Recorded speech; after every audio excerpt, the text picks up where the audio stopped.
All right, I've already gotten going on this problem. And what I did, which I always recommend when you're dealing with something that looks like it should be graphed, is I went ahead and graphed it.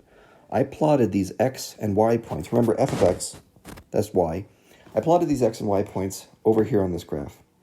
And what I think that's going to do for us is it's going to make it really clear what the problem is and what's preventing the inverse of f from being a function. So remember what f is.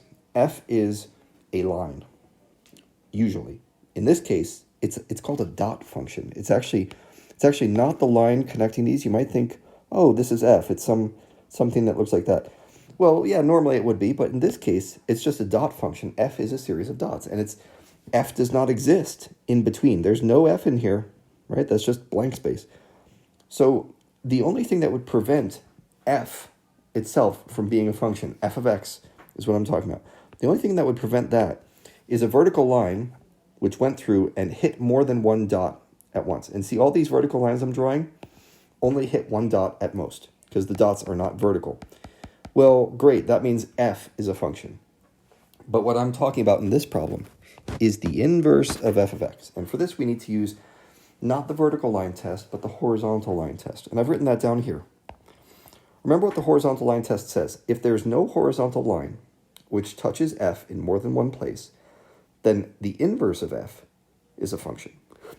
So let's start drawing horizontal lines. Here's one. That only hit the function in one place, right at this dot over here. And because it only hit once, it's fine. The inverse of f is a function. This one, no problem. This one, uh-oh, look at that. I just hit two dots at once. That means it turns out the inverse of f is not a function. Are there any other trouble spots? This one's okay. This one's a problem right there. So let's just focus on those problem ones. Those two lines right there. If it weren't for those two lines that hit two dots at once, then the inverse of f would be a function. That's what we want. So here's the question. What do we have to limit the domain to? How do we limit the domain of f to create an inverse which is a function? And limiting the domain is very easy. What it means is you're getting rid of a dot like that. Okay, so in other words, which dots have to go? That's the question. And here we are. This is the situation.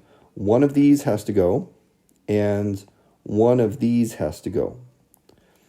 If one of each of those pairs of dots goes, then we don't have any horizontal lines that are problems, and our inverse is fine. It becomes a function. So you're looking for something over here, which basically says that. You're looking for a set on the left, which has one of each of these pairs eliminated. So let's go through these sets one at a time. I'm looking at this one right now, top one. Look at that. Dots at x equals 3 and x equals 4 are in this one. So that means the horizontal line is going to run into a problem. This is not what we're looking for. Okay, so that's not it. In the second one, oh, look at that. Those dots are still there. This one's not it. Okay. In numbers 3, 4, and 5, there's no, see in here, I don't have dots at x equals 3 and x equals 4. That makes me pretty happy. But I'll bet I still have some dots at x equals 1 and x equals 7, because those were two of my other problems, right here and right here. So there it is. 1 and 7. That's not the inverse is not a function.